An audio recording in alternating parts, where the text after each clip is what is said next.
Assalamualaikum warahmatullahi wabarakatuh. Selamat pagi, salam sehat selalu. Berjumpa kembali dengan Pak Anom, guru paling kece hore seantero Nusantara.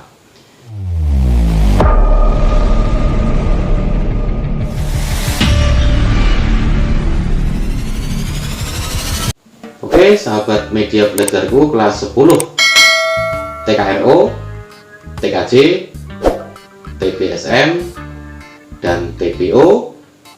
Untuk kali ini di materi SIMDIK kita akan melanjutkan materi yang kemarin, yaitu pembahasan mengenai konsep kewarganegaraan digital yang sudah disampaikan oleh guru SIMDIK yang kemarin, kalau nggak salah Bu Siti. Nah, di hari ini kita akan melanjutkan untuk topik utamanya, yaitu pengertian karya cipta, kemudian hak cipta, kemudian ada Creative Commons, kemudian hak cipta di Indonesia. Nah, sebelum kita mulai materinya, saya hanya berpesan untuk selalu jaga kesehatan di masa pandemi ini dengan mematuhi protokol kesehatan, selalu memakai masker, mencuci tangan dengan sabun, kemudian menjaga jarak. Sebelum mulai, silakan nanti untuk absensi PJJ sekolah, kemudian mengerjakan tugas, dan silakan ditonton video yang sudah saya buat. Jadi tonton dulu videonya baru mengerjakan tugasnya. Oke, sebelum kita mulai, kita berdoa terlebih dahulu sesuai dengan agama dan kepercayaan masing-masing. Berdoa dipersilakan. Selesai. Oke, tidak usah berlama-lama lagi, kita langsung masuk ke materi utamanya, yaitu pengertian karya cipta. Untuk sahabat media belajarku, untuk materi SIMDIK hari ini, tanggal materi yaitu tanggal 8 sampai 13 Februari 2021. Materinya yaitu lisensi karya cipta ataupun copyright. Kemudian guru mapel yang nanti untuk mengampu di kelas 10 TKRO, TPSM maupun TPO itu nanti Ibu Siti Rohimah Eskom, Bapak Slamet Pujianto SPD Eskom, kemudian Bapak Falahuddin Al Fuadi SPD. Sedangkan untuk 10 TKJ nanti yang mengampu adalah saya sendiri, Bapak Anom Sunaryatmo Eskom, kemudian Bapak Maman Suryaman SPD, kemudian Ibu Rusumu Siami Eskom.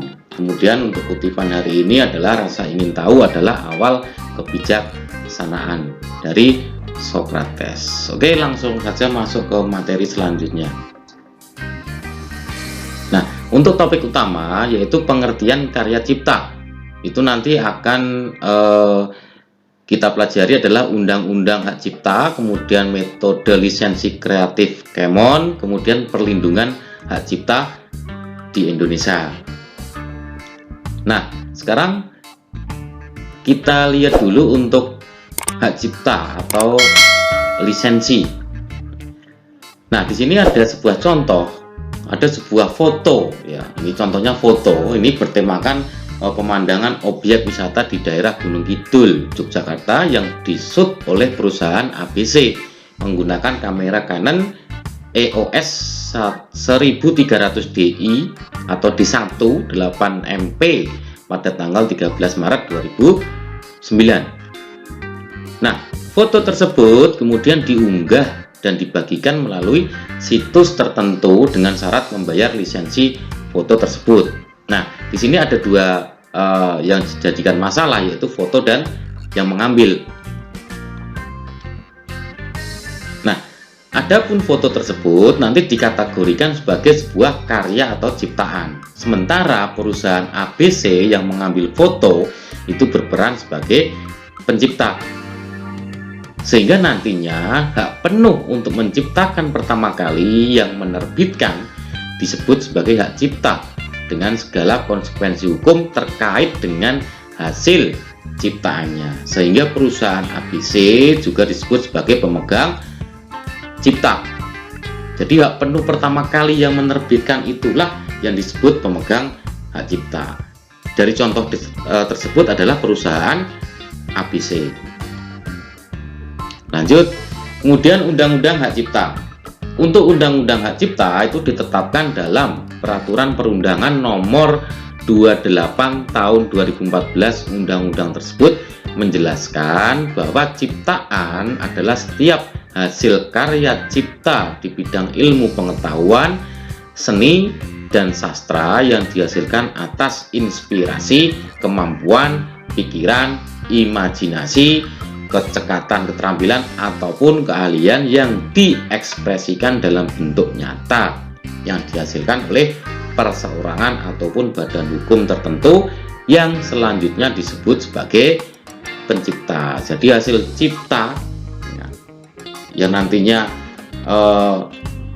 digunakan itu sudah diatur di dalam Undang-Undang nomor atau Perundangan nomor 28 tahun 2014. Nah, setelah gambar ataupun hasil ataupun pikiran atau keterampilan itu didaftarkan, nanti akan disahkan menurut aturan perundangan.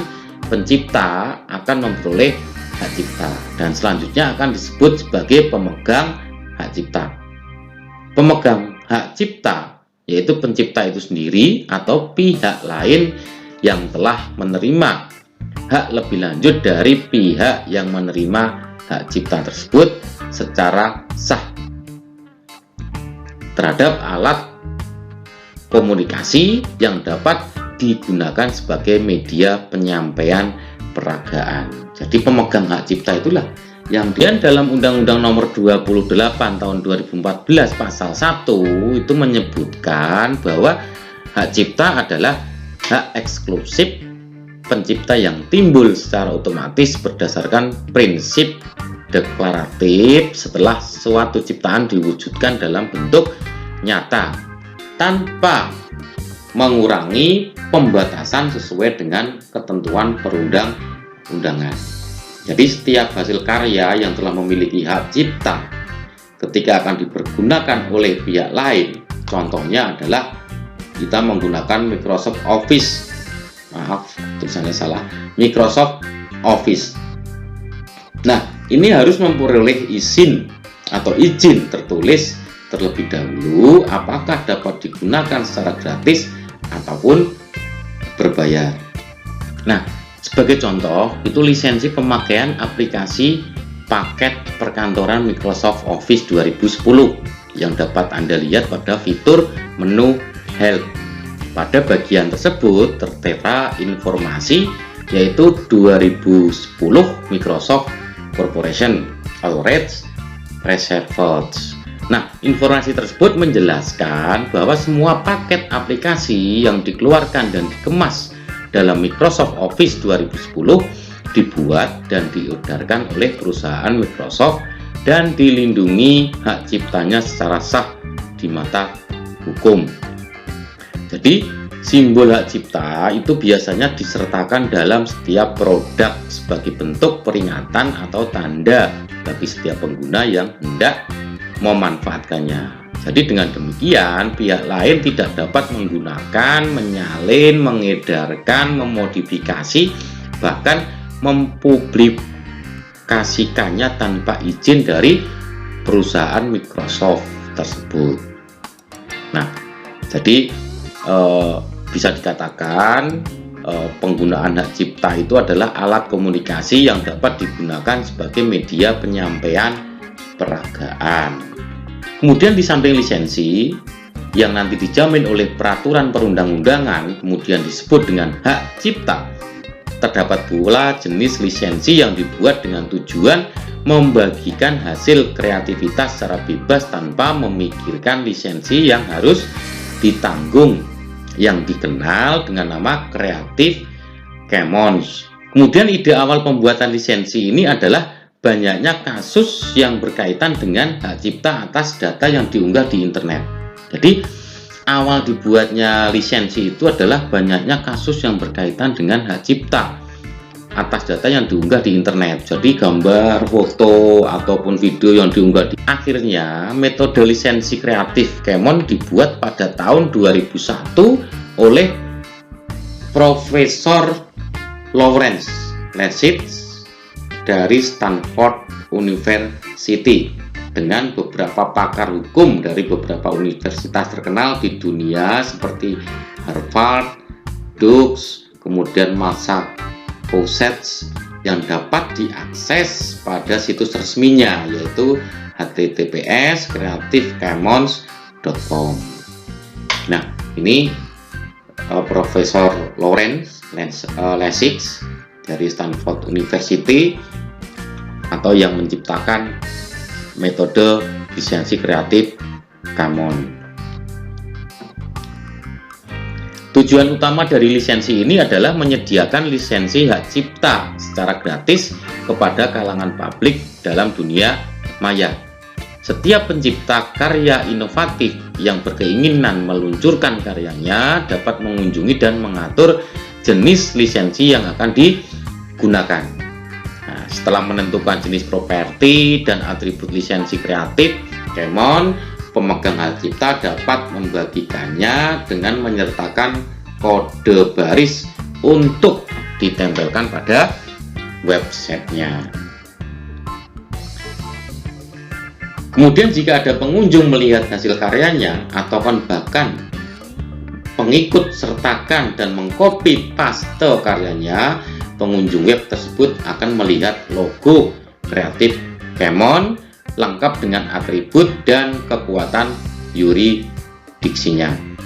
Konten yang dapat diperoleh dengan lisensi CC atau Creative Commons beraneka dari foto, teks, audio file, animasi, video, software, dan lainnya dengan filosofi works yang berarti membiasakan untuk saling berbagi hasil karya agar dapat dimiliki manfaat penting bagi orang lain. Nah, nanti ada beberapa simbol atribut lisensi Creative Commons. Jadi nanti ada beberapa simbol atribut lisensi Commons yang nanti bisa ditemukan di situs resminya yaitu di creativecommons.com. Simbol yang pertama adalah by atau attribution. Nah, ini simbolnya. Ketika dipublish, berbagai konten dan menyalin harus menyertakan nama pembuat karya tersebut. Jadi kalau misalkan melihat logo seperti ini, berarti kalian itu harus menyertakan nama pembuat karya tersebut, baik gambar ataupun video. Kemudian yang kedua, NC atau non komersial, dibagikan secara gratis dan tidak memungut biaya ketika menggunakan konten tersebut. Nanti simbolnya seperti ini, seperti gambar dolar tapi dicoret seperti ini, berarti non komersial. Kemudian ND atau no derivatives atau derivatives. Jika disertakan simbol ini, pengguna tidak boleh mengedit atau mengubah konten. Jadi kalau ada simbol seperti ini sama dengan dilingkari seperti ini, berarti ND. Dia tidak boleh mengedit atau mengubah konten. Kemudian SA atau share alike memberikan kesempatan pengguna lain untuk membuat turunan persis aslinya, namun dengan lisensi yang sama. Ini simbolnya, panah muter seperti ini. Berarti dia boleh membuat turunannya persis aslinya, tapi memiliki lisensi yang sama. Nah, ini 4 atribut lisensi Creative Commons. Kemudian sebagai contoh, nah di sini Creative Commons ada BY, NC, dan SA yang tadi seperti yang sudah saya jelaskan tadi. Dari gambar lisensi di atas dapat dijelaskan bahwa konten memiliki lisensi Creative Commons dengan 3 jenis tersebut memiliki ketentuan sebagai berikut. Atribut. Nah, ini harus mencantumkan nama pencipta konten ketika dibagikan. Kemudian non komersial artinya tidak berbayar. Sedangkan share alike dapat dibuat turunan dari karya asli dengan lisensi yang sama. Kita membuat turunannya tapi mempunyai lisensi yang sama seperti aslinya. Kemudian untuk jenis lisensi public domain itu dikeluarkan oleh Creative Commons, merupakan salah satu bentuk pengakuan dari pemegang hak lisensi tersebut bahwa karya ciptaannya telah diunggah pada domain publik sehingga dapat direproduksi, disebarluaskan, digunakan, dimodifikasi, dan dibuat turunannya, bahkan dapat dieksploitasi dengan tujuan apapun, komersial atau secara gratis. Tetapi karena kurang menguntungkan bagi pembuat karya cipta maupun penerusnya, Creative Commons tidak lagi merekomendasikan jenis lisensi public domain. Hal ini karena lisensi tersebut dibuat berdasarkan hukum negara Amerika Serikat, sehingga tidak berlaku di wilayah negara lain.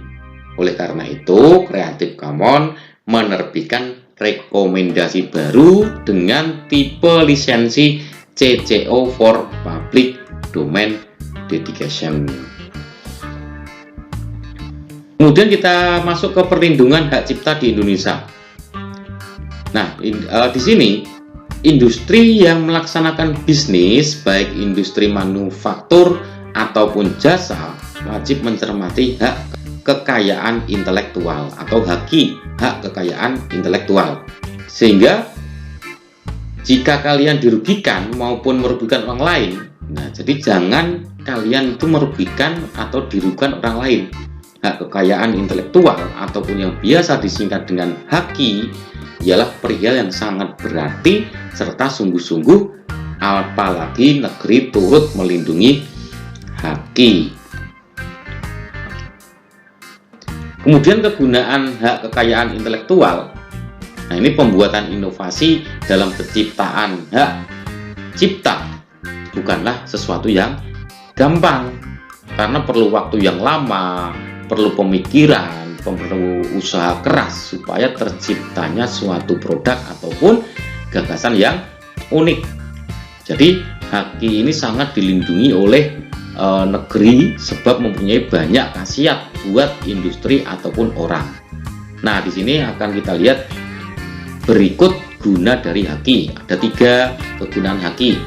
Yang pertama, melindungi hasil karya serta pencipta dan nilai murah yang terdapat dalam ciptaan. Yang kedua, menghindari terdapatnya pelanggaran haki orang lain.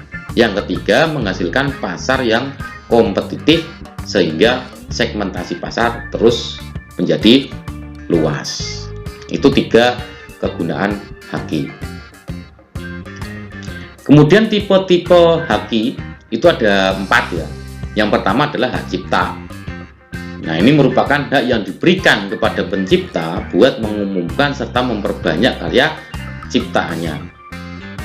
Ciptaan yang bisa dilindungi oleh haki itu bisa sastra, seni, ataupun ilmu pengetahuan.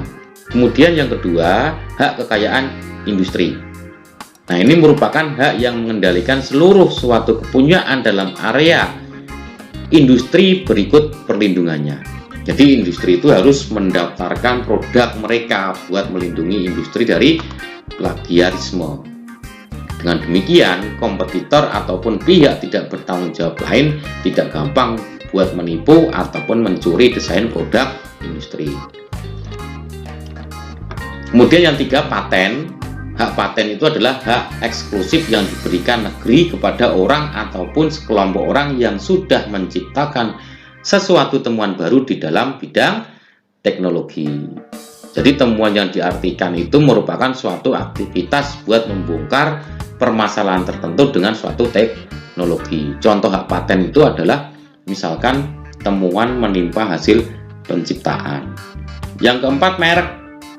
Nah, merek ini suatu ciri berbentuk foto serta nama yang terdiri dari kata, huruf, serta angka yang disusun dalam suatu campuran buat menjadikan sesuatu pembeda yang hendak digunakan dalam aktivitas perdagangan produk ataupun jasa. Kemudian terdapat sebagian klasifikasi merek dalam dunia bisnis. Misalkan merek dagang, merek jasa, merek kolektif, serta hak atas merek. Nah, di sini sudah saya jelaskan ya. Di sini ada merek dagang itu apa, kemudian merek jasa, merek kolektif, ataupun hak atas merek. Jadi merek dagang itu merek yang digunakan oleh sesuatu industri ataupun perorangan pada benda yang dijual buat jadi pembeda dari beberapa barang jenis yang terdapat di pasaran. Kemudian merek jasa ini merupakan merek yang digunakan oleh orang, sekelompok orang ataupun industri buat menjual jasa atau layanannya.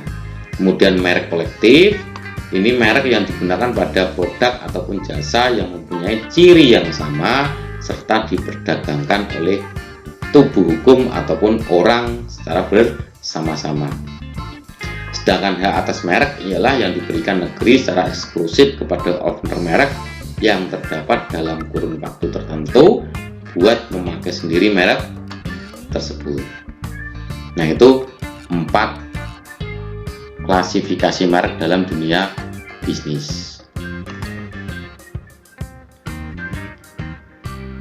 Oke, itu untuk materi hari ini sudah selesai dan semoga bisa dipahami. Kalau kalian suka, silakan nanti dikunjungi, kemudian di like, di komentar, dan di subscribe. Oke, itu untuk materi hari ini. Semoga bisa dipahami. Oke, sahabat media belajarku kelas 10 TKRO, TKJ, TBSM maupun TBO. Itulah materi SIMTIK hari ini mengenai hak cipta atau cipta karya, yang ini sangat-sangat berguna, bermanfaat sekali buat kita semua kalau mempunyai sebuah foto, sebuah video, kemudian sebuah hasil ciptaan kita, bisa barang, bisa kerajinan, seni, itu nanti bisa kita patenkan. Oke, untuk materi hari ini kita akhiri. Jangan lupa untuk absensi, baik absensi sekolah maupun nanti pada saat mengerjakan tugas, karena tugas kalian menjadi absensi dan menjadikan bukti kalau kalian ikut pelajaran SIMTIK ini. Kemudian untuk kalian untuk bisa memberikan supportnya kepada media pembelajaran. Oke, untuk buat kalian semua support terus media pembelajaranku channel yang berisikan media pembelajaran untuk siswa, siswi ataupun sahabat media belajarku dimanapun berada, dengan cara kalau kalian suka ataupun bermanfaat buat kalian, silakan di like, kemudian berikanlah komentar yang bermanfaat, kemudian di subscribe. Kemudian untuk channel saya yang satu lagi, untuk channel perjalanan yaitu Ngetrip Yo Channel, silakan kalian kunjungi, kalian intip. Kalau suka juga silakan di like dan di komentar. Oke, untuk materi SIMTIK hari ini kita akhiri. Kita berjumpa kembali di minggu depan. Semoga materi hari ini bisa kalian pahami. Jangan lupa ditonton videonya. Oke, semoga bermanfaat. Sampai jumpa. Salam sehat selalu. Pak Anom, guru paling kece hore Santiron Nusantara, pamit undur diri dan